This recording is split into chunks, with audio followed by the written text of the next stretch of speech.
আব্বাসি আমার সোনামানিকেরা, জেনাকারী মহিলা এবং জেনার পরিবেশ সৃষ্টিকারী মহিলা সম্পর্কে কঠোর আযাব ও শাস্তির কথা সূরা নূরের ভিতরে 2 নম্বর আয়াতে আমার নবী বর্ণনা করেছেন। বাবা ও জননী মা, কোন মহিলা যদি ঘরের ভিতরে কথা বলে, তার গলার আওয়াজটা যদি উঠোনের লোক শুনতে পায়, জিহ্বাখানা টেনে টেনে 40 মাইলের মতো লম্বা করা হবে। জননী, তোমার জিহ্বার উপর দিয়ে জাহান্নামী মানুষ চলাচল করবে। ওগো জননী, তুমি যখন নামাজ আদায় করো আস্তে আস্তে করো, আর যখন ঝগড়া করো তখন তুমি এমন ভাবে করো পাশের লোক শুনতে পায় না?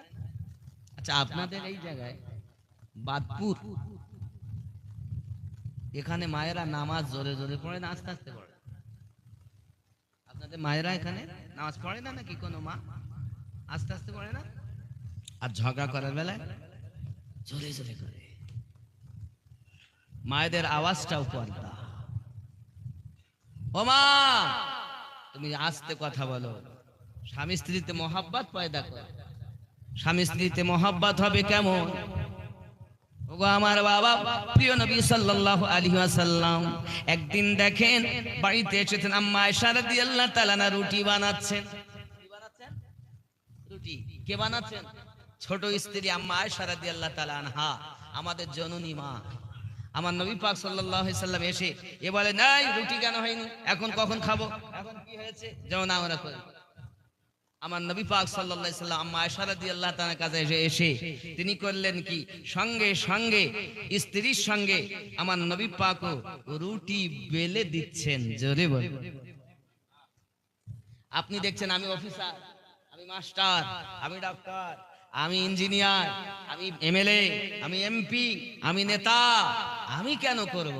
হে যুবক, স্বামীর কর্ম হলো স্ত্রীর কাজে যদি ত্রুটি হয়, দেখা যায় এখনো হয়নি, তাহলে আপনি এসে তার সঙ্গে কর্ম করে দিবেন। আর যদি কোনো কারণ বশত দেখা যায় আপনার স্বামী রেগে গেছে, তাহলে স্ত্রী চুপ হয়ে যাবে। স্ত্রী যদি কোনো কারণে রেগে যায়, স্বামী চুপ হয়ে যাবে। বলে, হুজুর কিভাবে চুপ থাকবো? দেখেন, স্বামী আর স্ত্রী যখন একত্রিত হয়, কোনো কথা নিয়ে বেঁধে যায়, কোন একটা ধরেন বিতর্ক না হলে তার ঝগড়াটা হয়নি।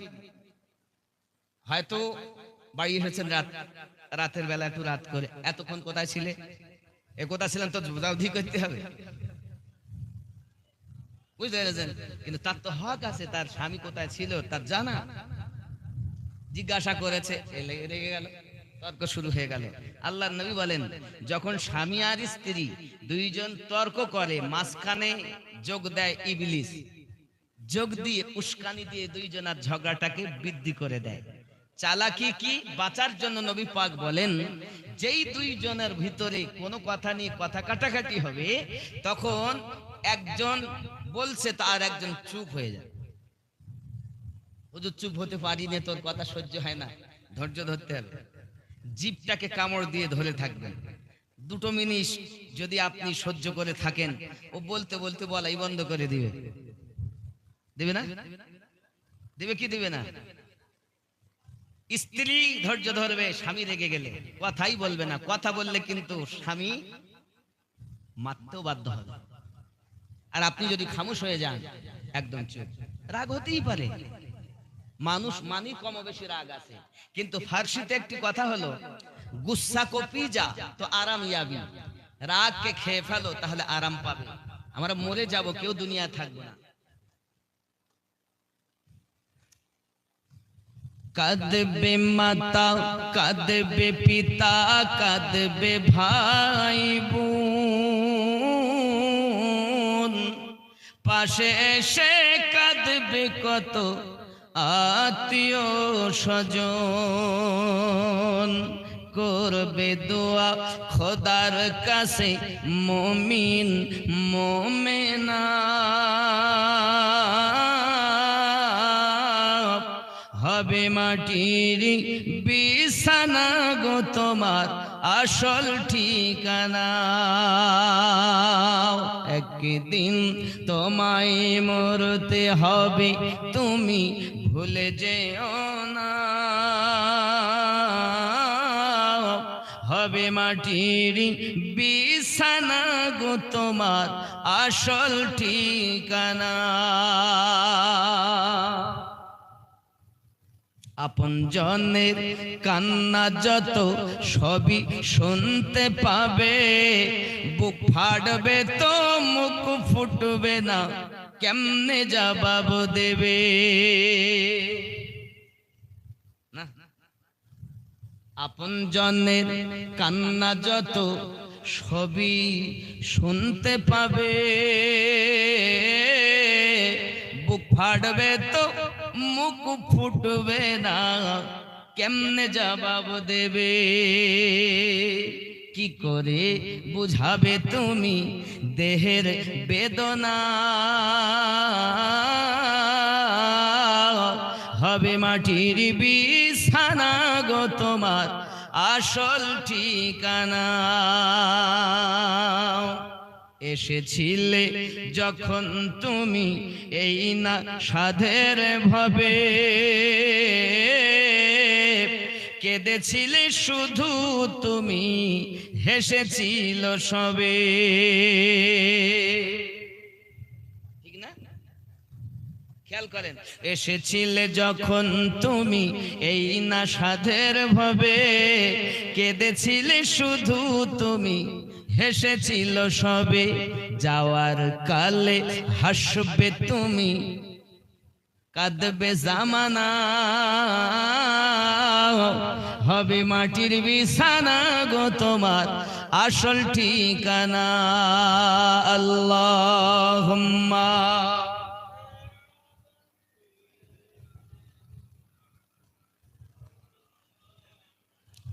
ওয়া আলা আলি সাইয়্যিদিনা।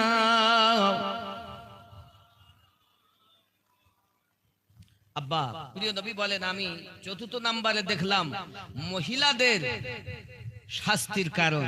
রাসূল কারীম বলেন, জাহান্নামে স্বীয় পদযুগল বক্ষে এবং হস্তদ্বয় কপালে স্থাপিত অবস্থায় সাজাপ্রাপ্ত মহিলারা দুনিয়ার ফরজ গোসল এবং ঋতু ব্যক্তি হওয়ার পরবর্তী পবিত্রতা অর্জনে উদাসীন ছিল। এই কারণে তাদের জাহান্নামে শাস্তি ভোগ করতে হচ্ছে। মহিলাদের, এই মহিলারা বড় নাপাক যখন হয়, পাক হওয়ার থেকে বড় অলসতা করে। আমি আপনাদের স্পষ্ট করে মায়েদের বুঝাতে যাচ্ছি, একটু বোঝার চেষ্টা করুন, খুব ইশারাতে বলে যাব। মায়েদের যখন ঋতুস্রাব হবে, এর একটা মেয়াদ আছে। সেই মেয়াদ আপনার যেটা, ওই মেয়াদের পরপরই আপনার জন্য গোসল ফরজ, ইবাদত ফরজ। কথা বুঝতে পারেননি? অবহেলা করা যে দেখি পরে আমি পরিষ্কার পরিচ্ছন্নতা হয়ে তারপর করব, দেখেন যথারীতি পালন করা তো দূরের কথা, বরং নামাজ ও অন্যান্য ইবাদতে উপহাস করতো, গোসল ফরজ হওয়ার সাথে সাথে তা করে নেওয়া উত্তম। অনীহাত্মক অলসতা বশত দেরি করার দ্বারা কঠিন রোগে আক্রান্ত হওয়ার সম্ভাবনা থাকে এবং এটা হারাম। তদরূপ ভাবে ঋতুব্যক্তি মহিলার ঋতুস্রাব বন্ধ হওয়ার সাথে সাথেই গোসল করে নেওয়া উচিত, অথচ আজকাল মহিলাদের মধ্যে এটা নিয়ে খুবই উদাসীন ভাব লক্ষ্য করা যায়। অনেক আগেই স্রাব বন্ধ হওয়ার সাথে সত্ত্বেও গোসল না করে বসে থাকে, এরই মধ্যে নামাজের ওয়াক্ত চলে যায়। নামাজ নিয়ে বিদ্রূপ করা এটা নারীর শাস্তির অন্যতম কারণ। এই আমি আর নামাজ পড়তে নাই, পাক হতে পারলাম না, আমার সময় লাগবে, আমার দেরি আছে। এক ওয়াক্ত নামাজের জন্য 80 হব্বাত ওযু তোমার বন্ধ হয়ে গেছে, সঙ্গে সঙ্গে গোসল করে নামাজ পড়ো। এরপরে যদি কিছু দেখা দেয়, সেটা আপনার মিয়াদের বাইরে যদি হয়, সেটি রোগ।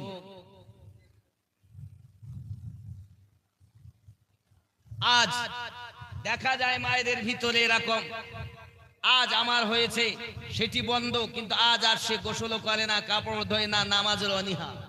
এই নামাজ আপনি আদায় করবেন কখন? এটাই হলো তার চতুর্থ নাম্বার কারণ। ভালো করে বুঝবেন আমার কথা।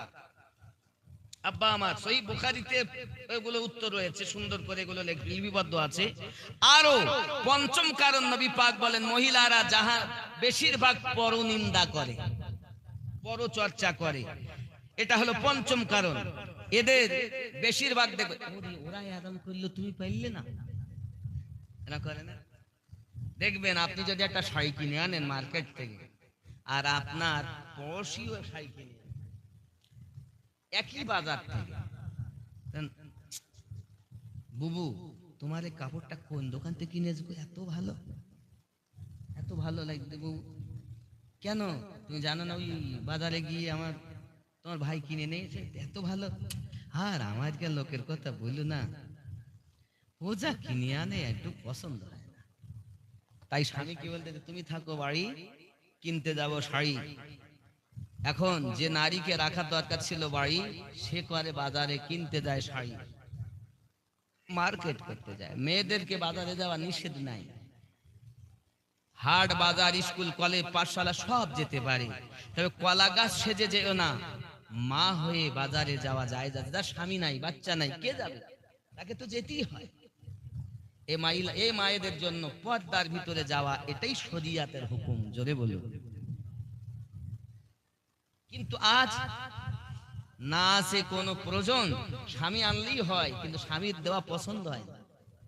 এর কারণে পঞ্চম নম্বরে নারীরা জাহান্নামে জ্বলবে। নারীরা স্বামীকে সেবা কর।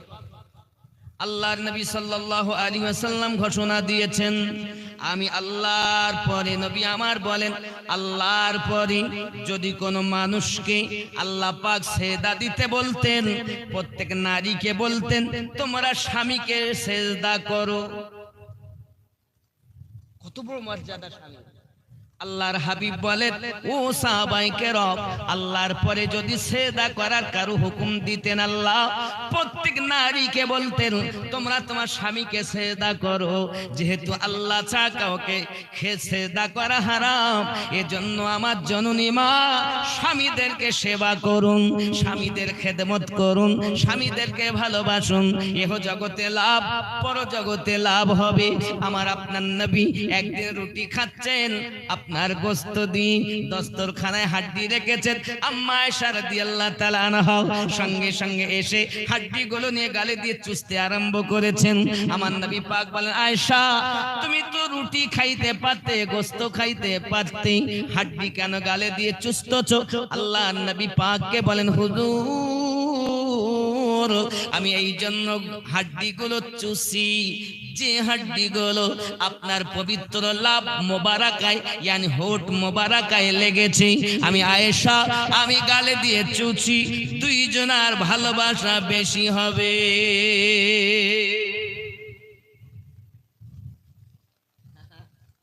আর আজ আমার আপনার নবী সাল্লাল্লাহু আলাইহি সাল্লাম হযরত আম্মা আয়েশা রাদিয়াল্লাহু তাআলা আনহা কি একদিন ডাক দিয়ে বলছেন, বিবি আয়েশা তুমি আমার সুখের সময়ের বিবি, আর আমার খাদিজা হলো দুঃখের সময়ের বিবি। আমি নবীজি আমার খাদিজা কি মক্কার মাটিতে রেখে এসেছি বাবা। ওরে আমার সোনা মানিকেরা, মক্কা নগরে আপনার জিন মসজিদ পার হয়ে এখন মক্কাতে যাবেন, তো মক্কা কবরস্থান দুটো ভাগ হয়েছে, মাঝখান দিয়ে রাস্তা, আগে কিন্তু একই ছিল, এখন যাবেন তো মাঝখানে রাস্তা হয়ে গেছে। জিন মসজিদের পরে খানায় কাবা ওভারটেক করে গিয়ে ওই সাইড থেকে একদম জিন মসজিদের পর, মানে জিনে মসজিদ বানিয়েছে, জিনে মক্কায়। জিন মসজিদের অপোজিটে আপনার কি নাম গোরস্থান, কবরস্থানে যে দুটি ভাগ হয়েছে, প্রথমটা নয় দ্বিতীয়টা, রাস্তা ওভারটেক করে গেলে আম্মা খাদিজাতুল কুবরা রাদিয়াল্লাহু তাআলা আনহার মাজার মুকদ্দাসা নবী আমার বলেছিলেন, বিবি আয়েশা তুমি আমার সুখের সময়ের বিবি, আর আমার খাদিজা হলো দুঃখের সময়ের বিবি। হযরতে আয়েশা রাদিয়াল্লাহু তাআলা না বলেন, ইয়া রাসূলুল্লাহ সাল্লাল্লাহু আলাইহি ওয়াসাল্লাম আপনার বয়স হলো 25, খাদিজার বয়স হলো 40, আপনার জওয়ানি, আর আম্মা আয়েশার হলো বার্ধক্য, মা খাদিজার হলো বার্ধক্য। এখন একজন বুড়ি মহিলার জন্য আপনার এত মায়া কেন? আমার আপনার নবী ব্যথা পেয়ে গেলেন খাদিজাকে বৃদ্ধা বলার কারণে। আমার নবী বলেন, আয়েশা তুমি জানো না আমি রাসূলুল্লাহ সাল্লাল্লাহু আলাইহি ওয়াসাল্লাম যখন জাবলে নূর কোথায় বাবা? মক্কা শরীফ থেকে আপনি চলে যাবেন 4-5 কিলোমিটার দূরে আছে জাবলে নূর, যাকে আপনার গারে হিরাব এ বাবা আমার, যাকে সুর পাহাড় বলা হয় বাবা। এই সুর পাহাড়ে আমার নবী পাক আশ্রয় নিয়েছিলেন মক্কা থেকে মদিনা হিজরতের পরে। ওখান থেকে যেতে যেতে আর পাতের আগে আপনাকে আপনার দেখার পাত পার হয়ে মুজদালিফার দিকে নিয়ে যেতে যেতে আপনাকে জাবলে নূর দেখাবে। এই জাবলে নূর হলো আল্লাহ পাকের নবী। ওই পাহাড়ের গুহাতে আমাদের জন্য কান্না করতেন বাবা, দিন রাত কান্না করতেন, দিন রাত কান্না করতেন, না খেয়ে ইবাদত বান্দেগি করতেন। হাদিস শরীফের ভিতরে লেখা আমার নবী সাল্লাল্লাহু আলাইহি ওয়াসাল্লাম ওই জাবলে নূর, হায় হায়, জাবল মানে পাহাড়, নূর মানে আলো, আলোকিত পাহাড়, যে পাহাড়ে আল্লাহ কোরআন অবতীর্ণ হয়েছিল। জোরে বলুন জাবলে নূর। পাহাড়টা ৬,০০০ ফুটেরও বেশি উঁচা। কত বললাম?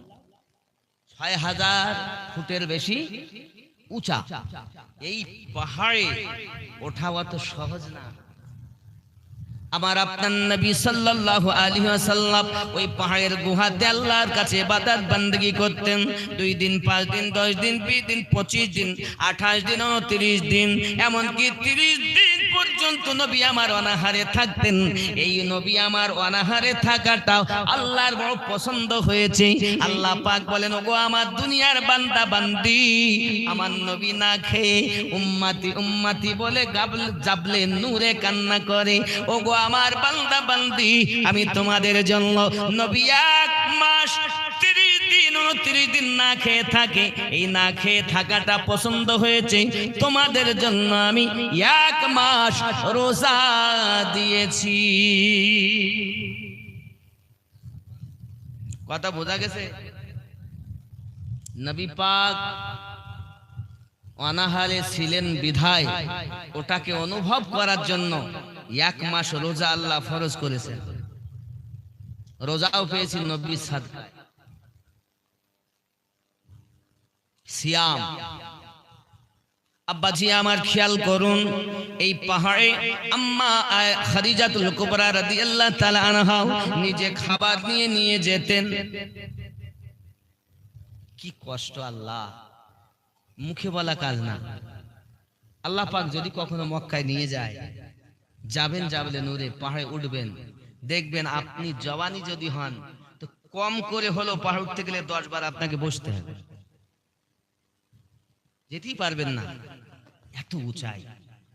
এখন তো ওঠার ভালো সুযোগ, আর তখন তো সেরকম সুযোগ ছিল না। এখন তো রাস্তা মতো হয়ে গেছে ওঠার জন্য। আম্মা কি কষ্ট করে উঠতেন। আম্মা আয়েশা রাদিয়াল্লাহু তাআলা আনহা যখন খাদিজাকে বৃদ্ধা মহিলা বলেছেন, নবী আমার মনে ব্যথা পেয়ে গেলেন, আয়েশা তুমি আমার খাদিজাকে বৃদ্ধা বলো না। যখন কেউ আমার ছিল না, কেউ আমাকে ভালোবাসতো না, আমি নবীকে কেউ চিনেনি, আমার বিবি খাদিজা আমায় চিনেছে। আমি নবী যদি খাদিজার দৌলত না পেতাম, তোমাদের মাঝে ইসলামের বাণী পৌঁছানো বড় দুরূহ কষ্টকর হয়ে যেত।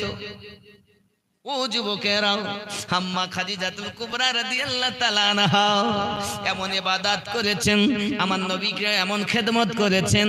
আমার নবী বলেন, আয়েশা আমি রাতের বেলা দিনের বেলা মানুষের কাছে ইসলাম প্রচারে বার হয়ে যখন যেতাম, রাতের বেলা বাড়ি আসবো, কখন বাড়ি আসবো কোনো ঠিক নাই। নিশি রাতে, নিঝুম রাতে বাড়ি এসে দরজায় শুধু একবার বলেছি, খাদিজা খাদিজা, দরজা সঙ্গে সঙ্গে খুলে গেছে। আমি নবী বারবার যখন খাদিজাকে দরজা খুলতে দেখি, আমি খাদিজাকে জিজ্ঞাসা করি, ও বিবি আয়েশা শুনে নাও, শুনে নাও। আমি আমার বিবিকে জিজ্ঞাসা করি, খাদিজা দরজা এসে একবার শুধু বলি দরজা খুলে দিতে, খাদিজা বলে ডাকার সাথে সাথে দরজা খুলে যায়। তুমি কি বিছানায় ঘুমাও না? তুমি কি বিছানায় আরাম করো না?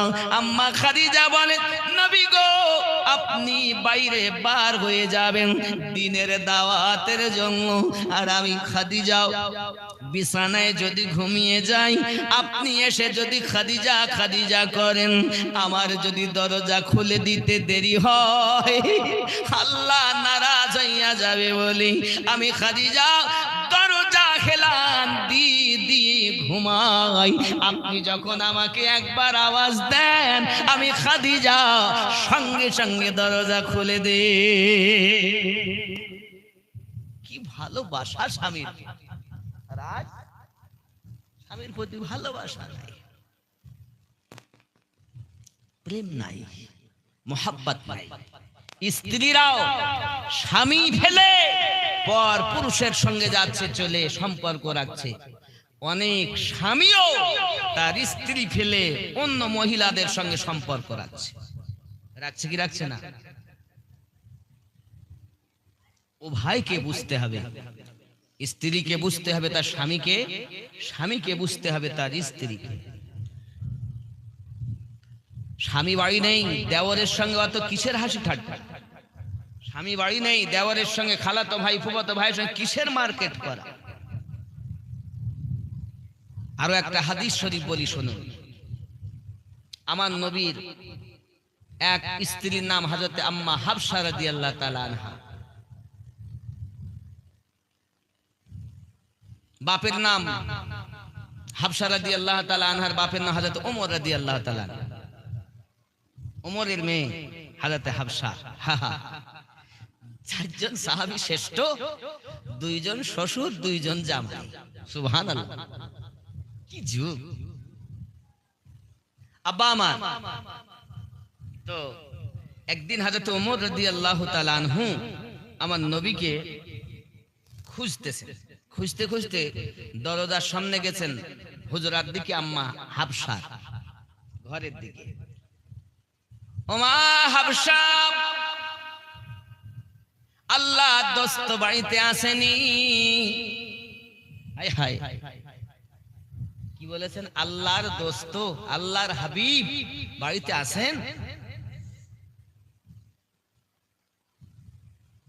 যেই কথাটি উনি বলেছেন, এক পা দরজার ভিতরে আর এক পা বাহিরে, ঘরের ভিতর থেকে আওয়াজ আসছে, আব্বুজি আল্লাহর হাবিব। আব্বা আমার একটু বোঝার চেষ্টা করুন, ডাকেন ওনাকে, আমার দিকে তাকান।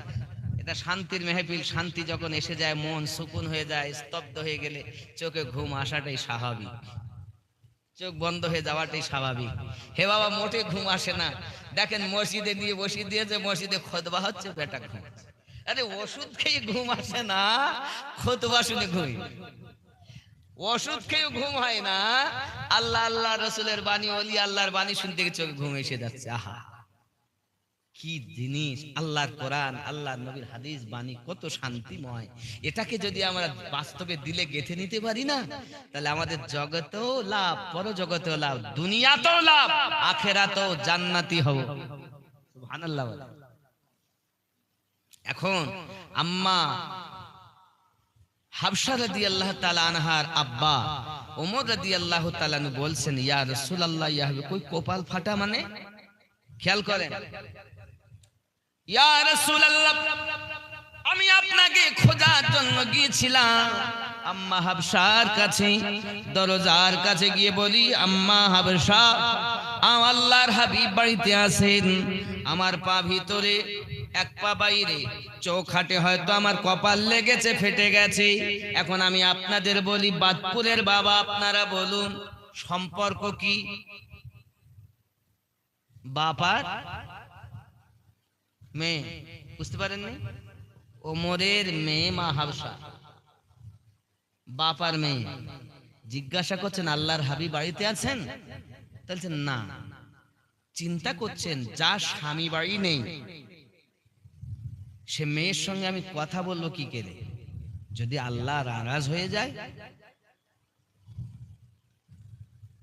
স্বামী বাড়ি না থাকলে যদি নিজের বাপ সাহাবী রাসূল মেয়ের সঙ্গে দেখা করাটা হারাম না, জায়েজ শরিয়াতে, তারপরও নিজেকে পাপী মনে করছেন। আর স্বামী বাড়ি না থাকলে দেওরের সঙ্গে গল্প, স্বামী বাড়ি না থাকলে খালাতো ভাইকে ডেকে এনে আড্ডা দেওয়া, কত বড় হারাম। যে ঘরে স্বামী নাই সে ঘরে কোন পুরুষের ঢোকার অধিকার নাই। আর আপনি যাদের সঙ্গে বিবাহ হারাম তাদের আসার অনুমতি শরীয়ত দিয়েছে, কিন্তু যাদের সঙ্গে বিবাহ জায়েজ তাদের ঢোকা প্রবেশ করা, যদি কোনো প্রবেশ ইমার্জেন্সি দরকার হয় শরীয়ত অনুযায়ী তাহলে জায়েজ হবে, নইলে হারাম গুনাহে হবে, আর ওই গুনার কারণে জাহান্নামী আযাব ভোগ করতে হবে। কথা বোঝা যায়? আজকাল এরকম মা আছে বলে বাড়ি ঢোকার দরকার নেই, মোবাইলই কাজ মিটে যাচ্ছে সব। এই মোবাইল যত লাভ হয়েছে তার থেকে বেশি ক্ষতি হয়েছে। কত সংসার ভেঙেছে, শত শত সংসার। কত ছেলে ফেলে বাপ পালিয়েছে, বিবি বাচ্চা রেখে পালিয়েছে। কত মেয়ে তার বিবি বাচ্চা ফেলে স্বামী ফেলে পালিয়েছে। আগে শুনতাম আই বড় মেয়েরা পালায়, আর এখন দেখতে দিচ্ছ বিওয়ালা মারা পালায়। রাগ করবেন না, এটাই শরিয়াতে আপনার কঠোরভাবে নিষেধ করা হয়েছে। তাহলে আল্লাহর নবী সাহাবী ওমর রাদিয়াল্লাহু তাআলা আনহু বলেন, হুজুর আমি আপনাকে খোঁজ করতে গিয়েছিলাম হাবশার কাছে, তো ওই যেই বলেছে বাড়িতে নেই, আমি মনে করেছি আল্লাহর হাবিব বাড়ি নেই, আর আমি সেই বাড়ি প্রবেশ করব কি করে, এই চিন্তা মাথা টেনে নিয়ে হুজুর ওই সময় হয়তো লেগে গেছে। সাহাবীদের আদব কত, আমাদের শিক্ষা নেওয়া দরকার। আব্বাজি আমার, স্বামী স্ত্রীতে মিল মোহাব্বত হবে যত, সংসারে বরকত হবে তত।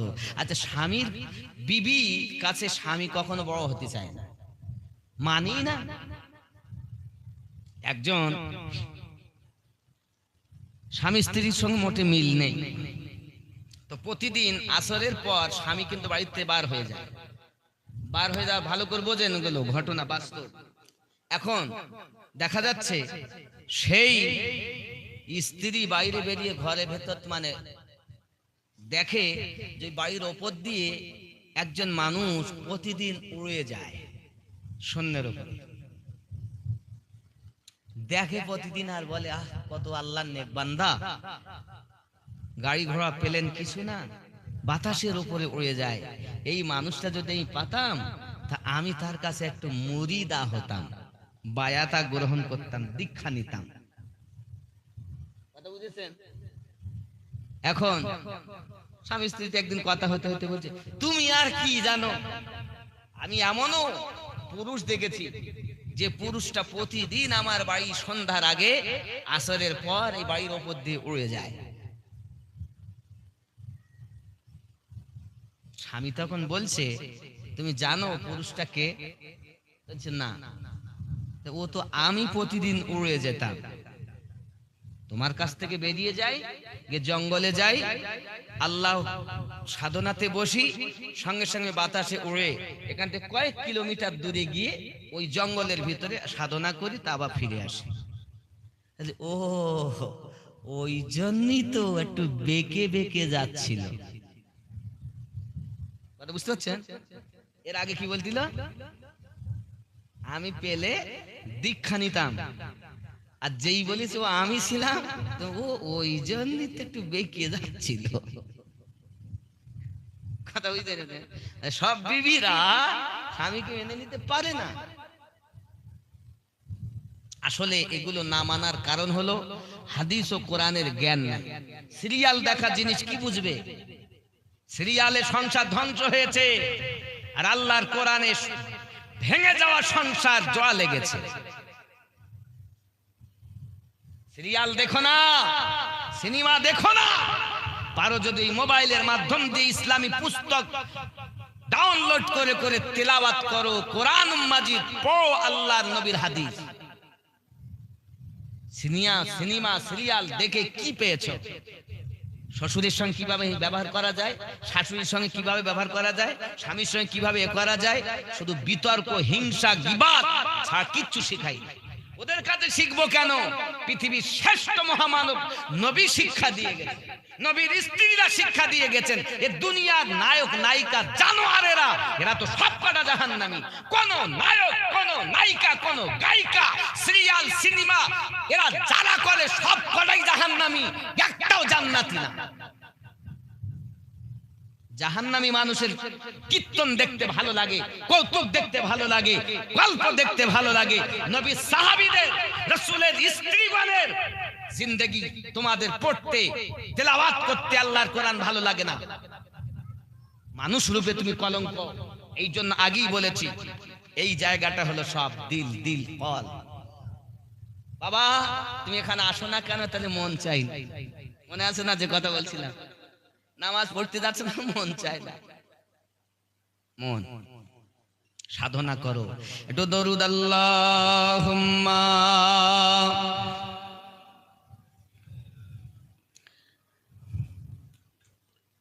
খুব মোহাব্বতে আল্লাহুম্মা সাল্লি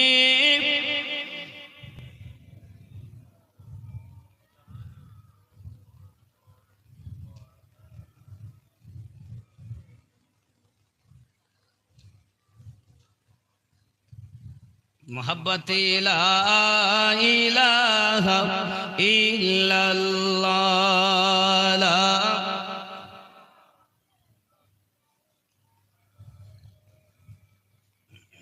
লা ইলাহা ইল্লাল্লাহ মুহাম্মাদুর রাসূলুল্লাহ সাল্লাল্লাহু আলাইহি ওয়াসাল্লাম। স্বামী আর স্ত্রীর খেদমত এখানে রাখলাম। এবার আমি 1 ঘন্টা ওয়াজ করবো আমার নবী পাক সম্পর্কে, নবীর মিলাদুন নবী সম্পর্কে। জোরে বলুন সুবহানাল্লাহ, আরো জোরে বলুন সুবহানাল্লাহ। কারণ অনেক মানুষ আছে তারা মিলাদ মানে না, তাই বাড়ির পক্ষ থেকে বাড়িওয়ালা, যিনি এই বাড়ির পুত্র, মুর্শিদির ছেলে, তিনি তো সৌদিতে থাকেন। কোথায় থাকেন? সৌদি। এরা বলে মিলাদ পালন করা সব বেদাত। এখন এই মিলাদ সম্পর্কে আমি আলোচনা, মিলাদ করা যাবে কিনা বলবো, কোরআন ও হাদিসে আছে কিনা। যদি থাকে মানবো, যদি না থাকে মানবো। কারণ কোন দুনিয়ার কোন মোল্লা, মাওলানা, মুফতি এরা কেউ দলিল নয়। দলিলকে আল্লাহর কোরআন 1 নাম্বার, নবীর হাদিস। শরিয়াতের 4টি দলিল, কোরআন, হাদিস, ইজমা, কিয়াস। শরিয়াতের 4 দলিল। শরিয়াতের দলিল কয়টা? কয়টি দলিল? কি কি? কোরআন, হাদিস, ইজমা, কিয়াস। কোরআনুল মাজিদে যদি না থাকে হাদিস দেখব, হাদিসে যদি না থাকে তাহলে ইজমা দেখব, ইজমায় যদি না পাই তো কিয়াস দেখব। আর এখানে যদি পেয়ে যাই তাহলে সেটাকে মেনে নেব। জোরে বলুন সুবহানাল্লাহ। ঠিক আছে না? এখন সর্বপ্রথম জানতে হবে মিলাদ কি, নাকি? ও বাবা আমার দিকে তাকান, আমার দিকে। মিলাদ কি জানা দরকার। আমরা যেটা বলি মিলাদ, এর শব্দ হলো মাউলুদ। কি শব্দ? ইসমে জারফে জামান, মিফআলের ওজনে মাউলুদ।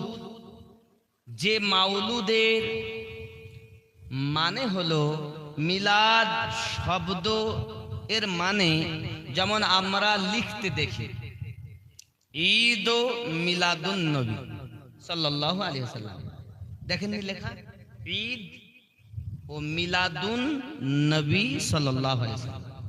তাহলে ঈদ মানে হলো আনন্দ। ঈদ মানে কি? ঈদ মানে আনন্দ। মিলাদ অর্থ হলো বড় বড় শব্দ অর্থ, যাকে বলা হয় ডিকশনারি। কি বলা হয়? ডিকশনারি। যাকে বলা হয় লগাত। এইটাতে আপনি খুলে দেখবেন যে মিলাদ মানে কি। দেখবেন যদি না থাকে তাহলে আমার কথা মানতে হবে না, আর যদি থাকে তাহলে মানবেন।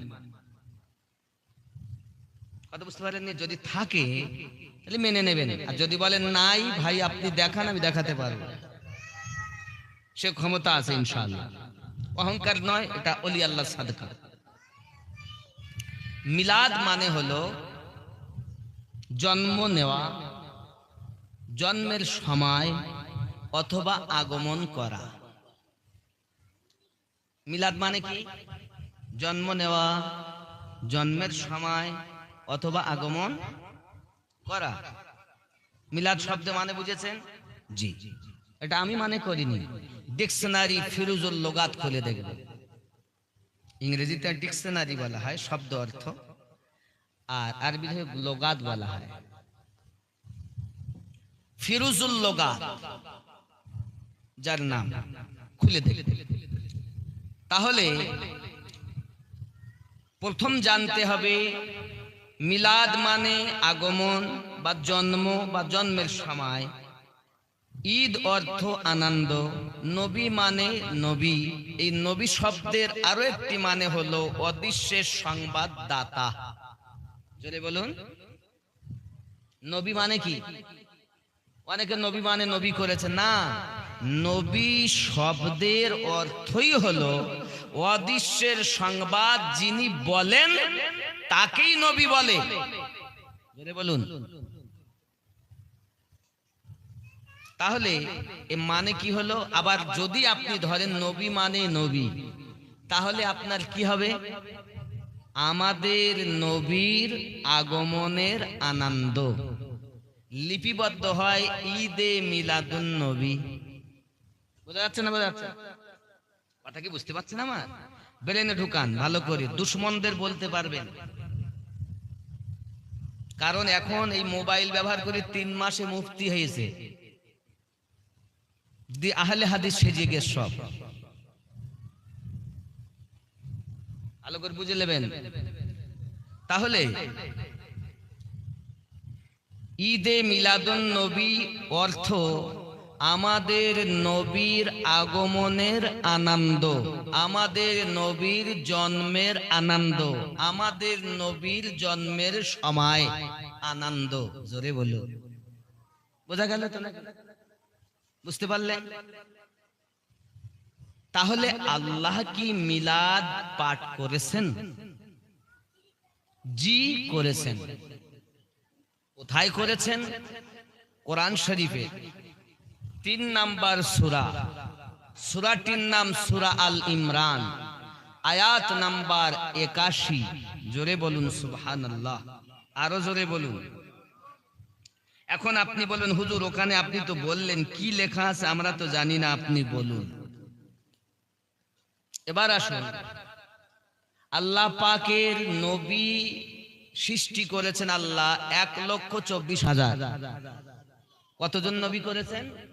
1,24,000। কেউ বলে মতান্তরে 2,24,000, কোথাও পাইনি আমি পেয়েছি 1,24,000। এটাই হলো সঠিক মত। জোরে বলুন। এই 1,24,000 নবী ও রসুলদের মধ্যে সব থেকে শ্রেষ্ঠ নবী কাদের নবী? জোরে বলেন না, কাদের নবী? আমরা কোন নবীর উম্মত? শ্রেষ্ঠ নবীর উম্মত। সব নবী সর্দার যিনি, আমাদের নবী তিনি। ঠিক না ভুল? ঠিক তো নাকি? তাহলে এবার আসুন কি লেখা আছে। আল্লাহ পাক আল্লাহ তাআলা 1,23,999 জন নবীর রূহকে একত্রিত করে আল্লাহ ওয়াজ করছেন সূরা আল ইমরান আয়াত নাম্বার 81। বিসমিল্লাহির রহমানির রহিম। وَإِذْ أَخَذَ اللَّهُ مِيثَاقَ النَّبِيِّينَ لَمَا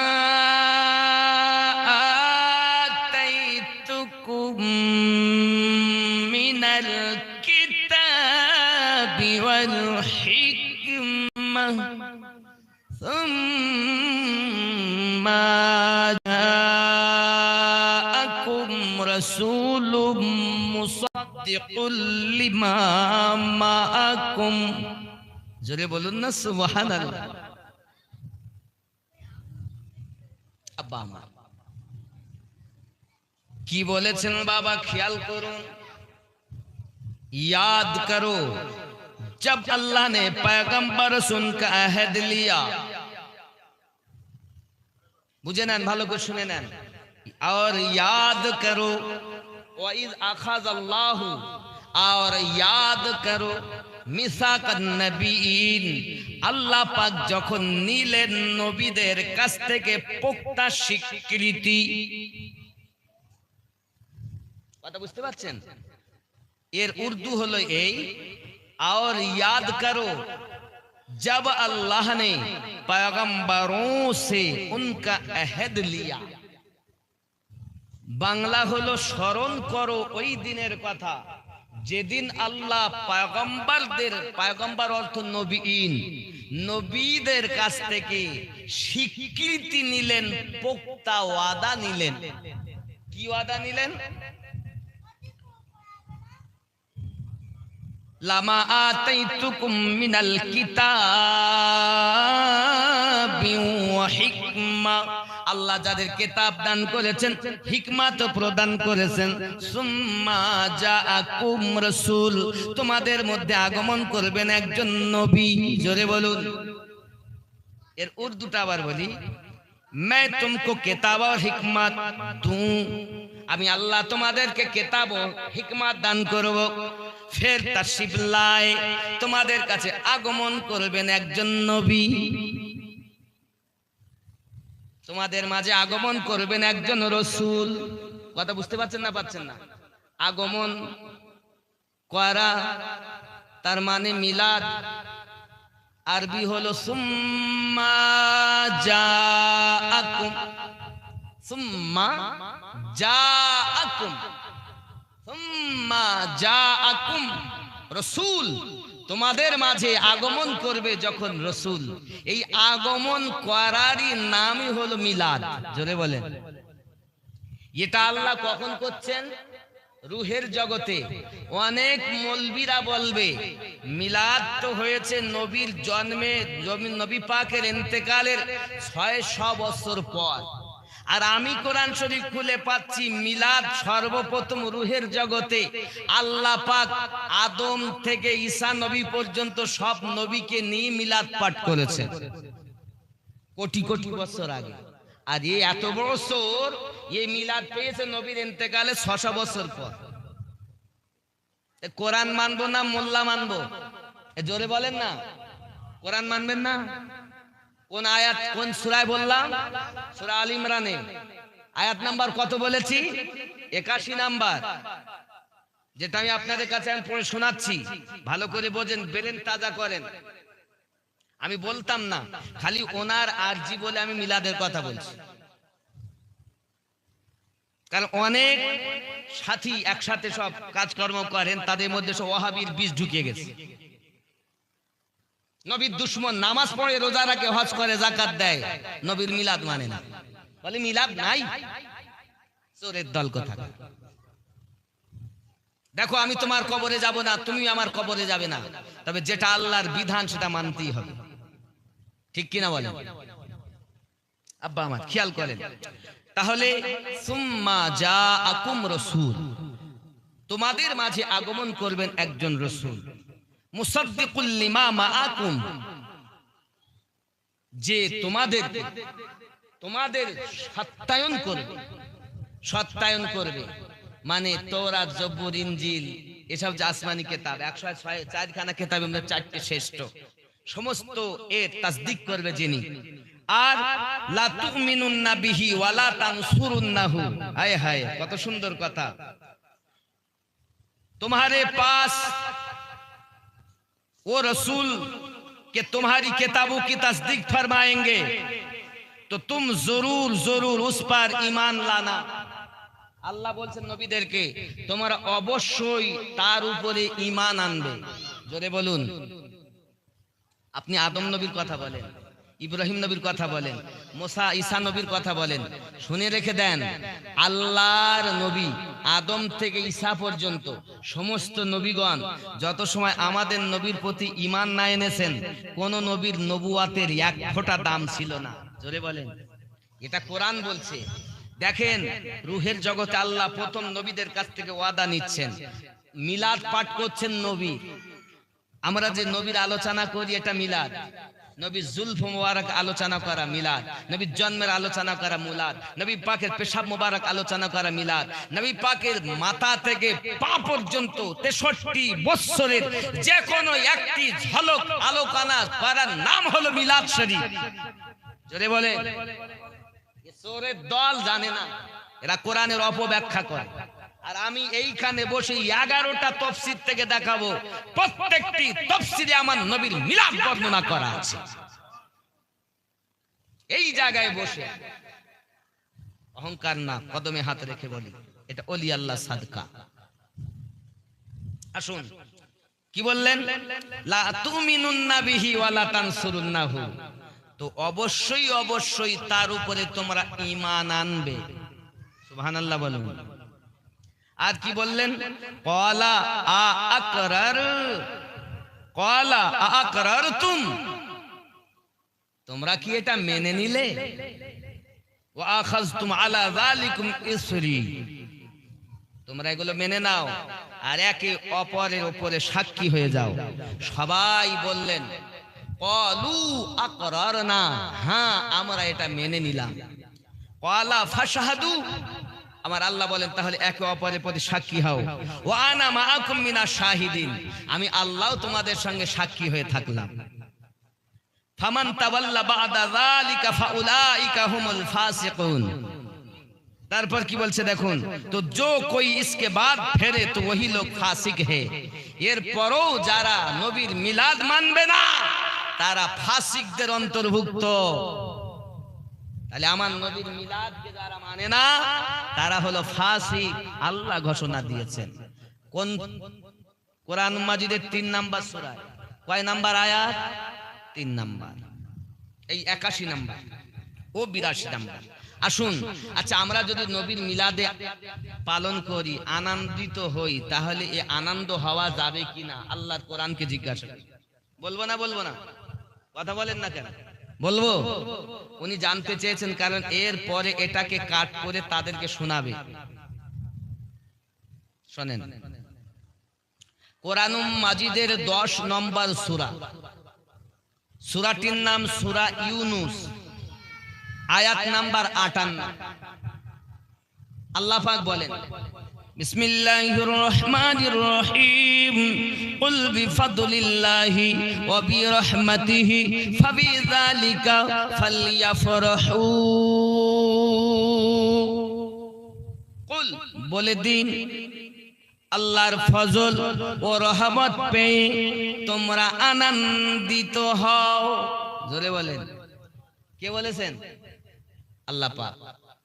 এখন ফাজাল বলতে কোরআন মাজিদ, রহমত বলতে নবী দো জাহান, ওয়া মা আরসালনাকা ইল্লা রাহমাতাল লিল আলামিন, পাঠাতাম না, আমি আল্লাহ পাঠিয়েছি তোমাদের মাঝে রহমত করে। তাহলে আমরা আল্লাহর কোরআন পেয়েও খুশি, আমার নবীকে পেয়েও আমরা খুশি। খুশি না? কোরআন পেয়েছি আমরা খুশি তো, নবী পেয়ে খুশি তো। আব্বা আমার এখন দেখেন মসজিদে গিয়ে মিষ্টি নিয়ে গেছে 5 কেজি। হ্যাঁ ভাই, কিসের মিষ্টি? তাতে ইমাম সাহেব মিষ্টি খান, হাজী সাহেব মিষ্টি খান, বিহাই সাহেব মিষ্টি খান, মেম্বার সাহেব মিষ্টি খান, প্রধান সাহেব মিষ্টি খান, খালাতো ভাই মিষ্টি খান।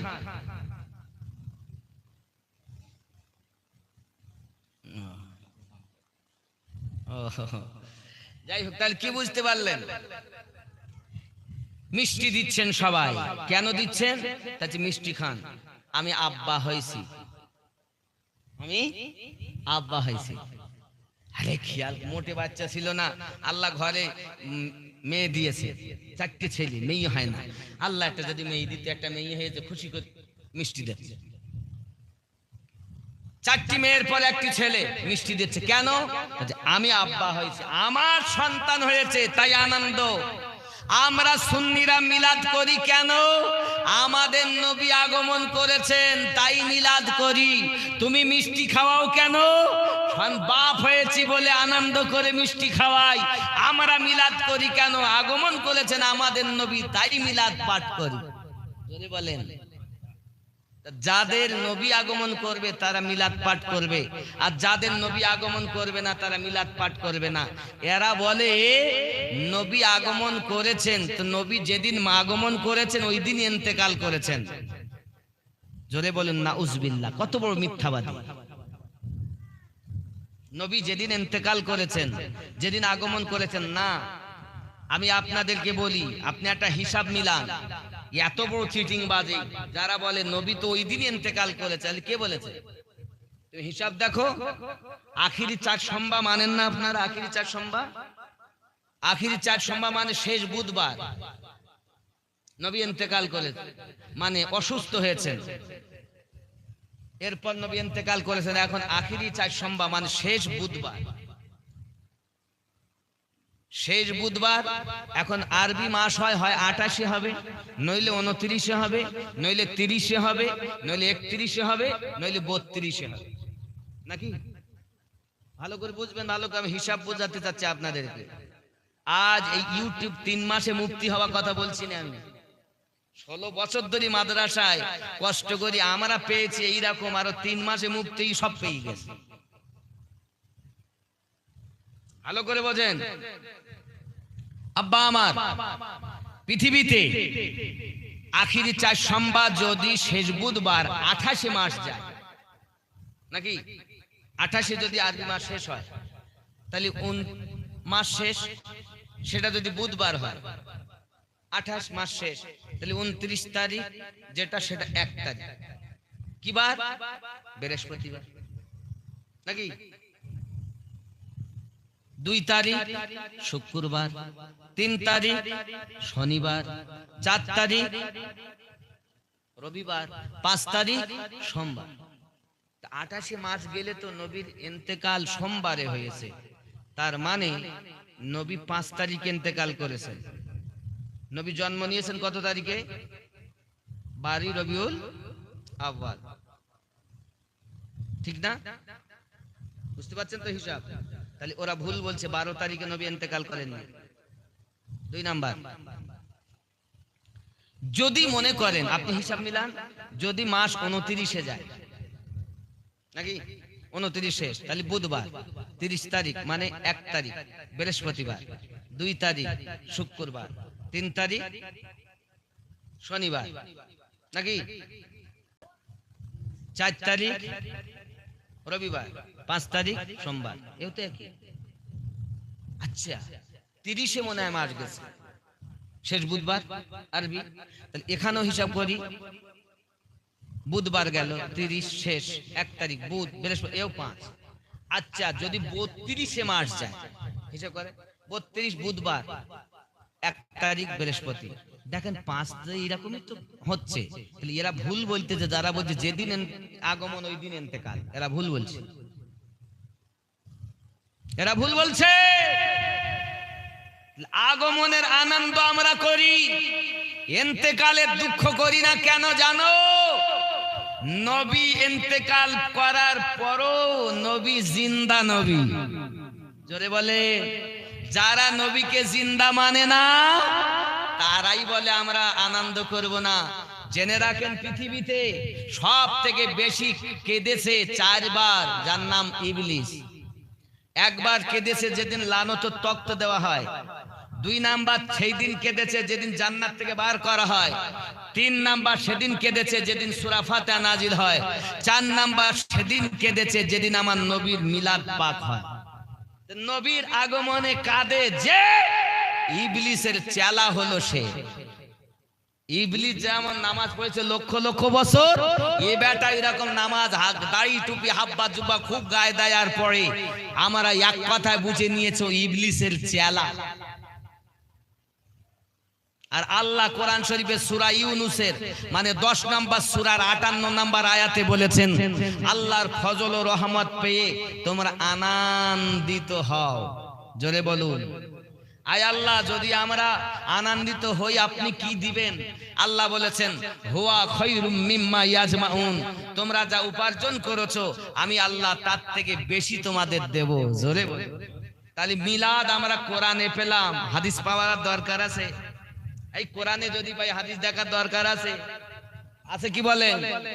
কোরআনে একটা আধা সূরায় নবীর মিলাদ নাই, 9 খানা সূরাতে আল্লাহ আমার নবীর মিলাদ পাঠ করেছেন। এ কানা মৌলবি আর কানা শ্রোতা, ওরা দেখে না, এই জন্য নবীর মিলাদ খুঁজে পায় না। আল্লাহ আমাদের বুঝ শক্তি দান করুক। জোরে বলি আমিন।